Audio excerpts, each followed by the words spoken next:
Hello. So recently, Glitch Productions has posted an image that is a reference to an anime called The End of Evangelion.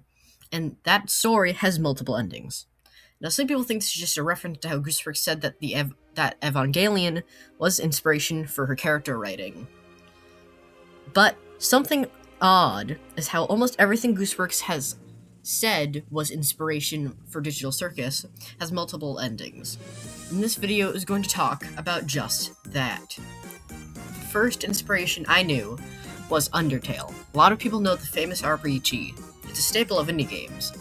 But it's also been said that Undertale was inspiration for Digital Circus. And would you know it, the series has 3 endings. Pacifist, where you spare every enemy and interact as much as you can with them. Genocide, where you kill every single enemy. And Neutral, where you both kill some enemies and spare others. So, again, multiple endings. Also, there are some suspicions of multiple universes in Digital Circus, mainly from that one Danny guy. And Deltarune is most likely an alternate universe of Undertale. And also Deltarune has multiple endings. By the way, the second inspiration is the reason I made this video, Evangelion. The show, at least I heard, had ran out of budget during the end of the show. So the last episode was a therapy session in the main character's head. Yeah, not exactly a good ending, at least we got this image. But the show had, again, multiple endings. There isn't much I can say since I haven't seen Evangelion, and I'm kind of making this in a pinch due to episode 9 coming out in less than 24 hours! Woo! So I didn't have much time to make this. Also, there is a small connection I can make. Apparently the creator got harassment due to the ending being, how it was. So you could connect that to Gooseworx, I guess. But that's only probably coincidental. There's no way Gooseworx did this so she would get harassment. I feel like this is mostly a coincidence. And for the third and probably most important inspiration, I Have No Mouth and I Must Scream, the short story by Harlan Ellison in 1967. Could have made it maybe a little bit after that year, Maybe March of 68, not like... Anyways, the short story is very well made, and it does not have multiple endings. Despite everything. This does not have multiple endings. Oh man, should have sent this crappy video to the dumps, man. Now this whole theory is debunked, because, this is the biggest inspiration Gooseworx had for the series, and now it doesn't have multiple endings? Crap. Pack it up. Hello? What?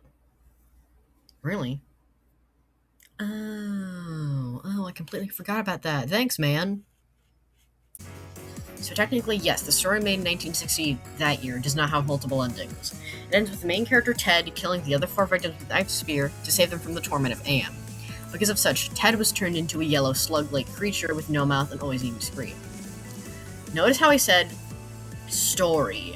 In 1995, the Dreamers Guild would make a point-and-click game based on I Have No Mouth and I Must Scream, including more lore about the victims, them having their own individual stories. If you fail in one of them, Am wins in different ways. Depending on whose campaign you lose in. But if you beat every victim's campaign, you're able to defeat Am. This is quite literally multiple endings, which makes the theory more valid. And before you say these are just glorified game over screens, well, you'd be kind of wrong. A game over screen just kind of has, game over, try again. This one has a full story at the end, a full epilogue of what happened because of your actions. Also, even if the short story is more famous, the depictions of the cages, Ted's slug form, backstories, etc. are made by the game, not the short story, and thus the game does more heavy lifting in inspiration. Digital Circus absolutely took more inspiration from what is technically the game than the actual story. The game expands on the original story's themes. It gives you the hows and whys and what happens. gives you all the answers that the book did. It is a pretty good game, I heard. I haven't played it. Also, quick honorable mention here that I wasn't able to fully confirm. The Stanley Parable, I don't know too much about it, outside of a summary of the basic plot. I know it has many endings, I know it has a narrator, and you can choose to deny or accept their requests. I couldn't take too much away from it outside of it having multiple endings. Maybe the CNA office being directly Stanley coded, but that's mostly aesthetics, and although it's very Stanley coded, it probably is just a tongue-in-cheek reference. Because, buddy, it's an office. Do you think the Stanley Parable owns all the offices in the world? Also, I heard that about some Backrooms connections, which, I don't know. It's possible, but I don't think it's super likely. It's still interesting to think about, though. That's about it for the honorable mentions. Let's get into the outro. So, just notice that there was possibly more evidence for this theory. In episode 7, they quite literally have to do a different ending. This isn't even like outside material you see like Gooseworx do on Tumblr. This is something real. We're doing something real here. Kane literally does the "Congratulations, you got the good ending." He quite literally does that. And I kind of just see this as more evidence for the theory. This might go against it because this might prove that they already did it, but I kind of doubt it. I still think it's gonna have multiple endings.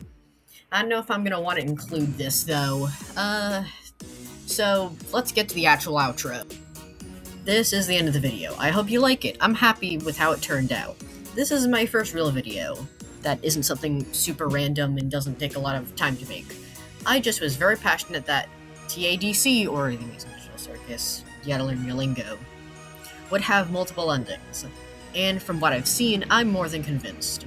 But what are your thoughts? Do you think this is going to happen, or do you think that I have a tinfoil hat on right now? Let me know in the comments, and have a fragrant night. Bye!